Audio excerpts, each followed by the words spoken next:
So how do you navigate like that internal conflict of I need to be really good at something versus I need to be a beginner to get really good at something? Yeah, that's a very good question. And I never thought about it until I was faced with it, which was especially consulting when I started the job. It was really hard. The first 2 weeks, I remember we were doing financial modeling on Excel, and I just sat there thinking, what is going on? And I have never thought about this way. Like sometimes you understand some of it, you don't understand some of it. This one, I was completely lost. I think we reached like task 5. I was still trying to figure out what task 1 was. And I was like, what is going on? And everyone around me seemed to be doing well. And I remember thinking, okay, maybe this is not going to be as easy to learn.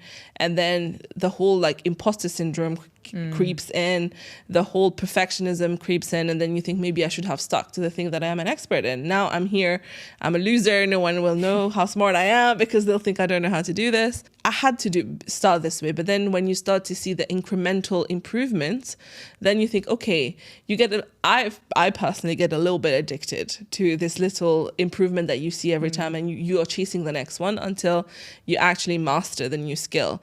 And I think the main mindset change that needed to happen was the growth mindset, right? And so again, this is something that I teach as well, because a lot of us are really not exploring growth mindset, but there's also this squiggly growth mindset. So this is for people who do the squiggly career, which is exactly what I do, and this is what I talk about a lot, is that we're not meant to be stuck to one career. We're not meant to be stuck to one task, to one skill, because human by nature are multi-talented. And we need to have this mindset that we need to keep learning to the point where you see someone else doing something that you are not good at. You don't see it as a threat. You don't see it as something lacking on your side, but as a potential of something new for you to learn from. And that was the mindset change that really needed to happen for me. And for me, I've done it so many times, especially even with a content creation aspect. It's something that I had never done before.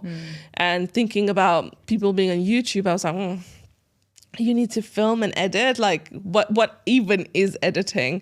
And I remember I filmed the first time I filmed, which was in 2020, and I saved that file for I think 3 months, and I didn't do anything with it just because I didn't know how to edit. But I had a friend who was then like, just sit, I have this course, just watch it for 2 hours, you will be able to edit after this. And I remember when I started, I was like, what is going on? What's a shortcut? What is this? And then eventually I learned it. And then because I've done it a few times, then you understand that, okay, this is quite normal. Most people start by not knowing. And then you remember the few times that you've tried. For example, okay, when I started consulting, it took me a while, but then I got there. Started content creation, it took a while, but then I got there. So then it's just about believing that, it's just going to be a little bit grating at the start of it. And then you get used to it. But the main thing to remind yourself is that nobody starts off as an expert. An expert is someone who has done the same thing over and over and over again over a very long period of time, then they get good at it.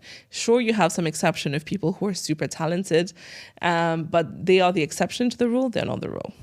Yeah, absolutely. I think that's a good reminder, because I think even just being like having high standards for yourself when you do something, you naturally do just can compare yourself to other people in that vertical or in that particular business or career, and you forget that they've been doing it for so much longer. Like it's almost like that thought goes out the window, and it's like automatically they're the standard. But now I understand, because yesterday I asked you about how you potentially combat or deal with comparing yourself, and the way you answered me and what you've just explained, I understand why your comparison really is just to your future self and not others, because you've had that shift with your mindset to go, okay, people are actually inspiration. They're a symbol of the potential that I can tap into. And I think that is really, really powerful and a good one for anyone to remember if they're on the precipice of doing something new or about to make a big change, whether that be move countries, change careers, end a relationship, start a relationship, whatever it is, remembering that is very, very powerful.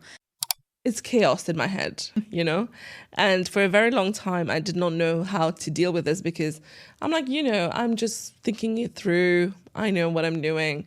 But then I started journaling, and that really changed the game for me.